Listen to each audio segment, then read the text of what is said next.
आलेली आहे आणि पहिल्यांदाच आमचा भारतीय जनता पार्टीचा हा झेंडा आमचे नेते श्री अशोक चव्हाण सेवामुळे आणि सर्व सरकारकडून फडकला आहे आणि पहिला महापौर बसण्याचा मान आमच्या वजीला भेटलेला आहे। याबद्दल सर्वप्रथम मी माझ्या पक्षाच्या सर्व पदाधिकाऱ्यांसोबत नांदेडच्या जनतेला सुद्धा मी धन्यवाद देतो।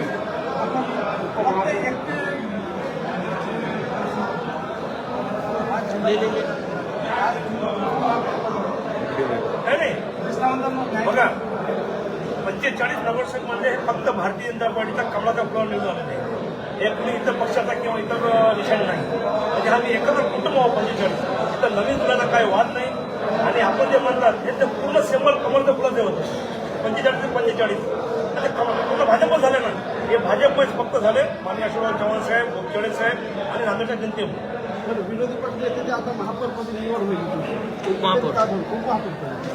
हे बघा आपल्याला सर्व कारणीभूत माहिती आहे की नांदेड भागाला महापालिकेमध्ये मागील 20 वर्षापासून आम्ही विरोधी पक्षाची भूमिका निभत होतो, पण तेवढा पूर्व पक्ष आणि विरोधी पक्षाचा पूर्ण भाग होता।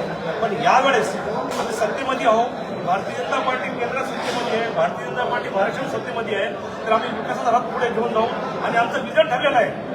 आमचे नेते माननीय अशोक चव्हाण साहेब एक विजन ठरवलं आहे, त्या विजन खाली आम्ही नांदेडचा विकास करू आणि सर्व पक्षीय लोकांना घेऊन नांदेड विकास करायचं आमचा ध्येय आहे। काय विजन आहे आणि काय विजन आहे आणि नवीन विकासाची काय संकल्पना आहे तुमच्याकडे? आमच्या नेत्यांनी आणि वरिष्ठ नेत्यांनी एक संकल्पना केली, 100 दिवसाचा एक कार्यक्रम आवडला आणि कार्यक्रम आम्ही अवलंबून करणार आहे आणि लवकरच आमची 10 तारखेला निवड झाल्यानंतर आम्ही सर्व आमच्या पूर्ण 45 नगरसेवक आमचे नेते यांच्या नेतृत्वाखाली आम्ही विजन ठरवलं आहे आणि ते विजन ठरवल्यानंतर आम्ही पत्रकार परिषद देऊन माझे महापौरच्या अध्यक्षाखाली आम्ही ते विजन आपल्याला ठरवणार देणार आहोत। एक मिनट हिंदी में बोल दो भैया, पहली बार नांदेड़।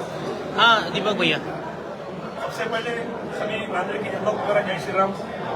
आज हम नांदेड़ वगैरह महानगर पालिका में भाजपा की एक खाती समिति आई है, जिसमें हमारे 45 नगर सेवक और पार्षद चुन के आए हैं और ये सिर्फ हमारे नेता हमारे अशोक चव्हाण साहब, बोपचडे साहब, हमारे महानगर अध्यक्ष अमर राजू और भारतीय जनता पार्टी के सभी कार्यकर्ते सभी उनका मैं पहले सर्वप्रथम धन्यवाद करूंगा महापौर मैडम विजय चावला से, और ये साथ में नांदेड़ की जनता का भी धन्यवाद करूंगा कि जिस तरह आपने माननीय अशोक चव्हाण साहब के विश्वास पिछले 25-30 साल से कांग्रेस की सत्ता में उसी विश्वास को हमने बरकरार रखते हुए चव्हाण साहब के नेतृत्व में हमने भारतीय जनता पार्टी का झंडा फहराया। इसके लिए मैं आप सबका धन्यवाद करता हूँ।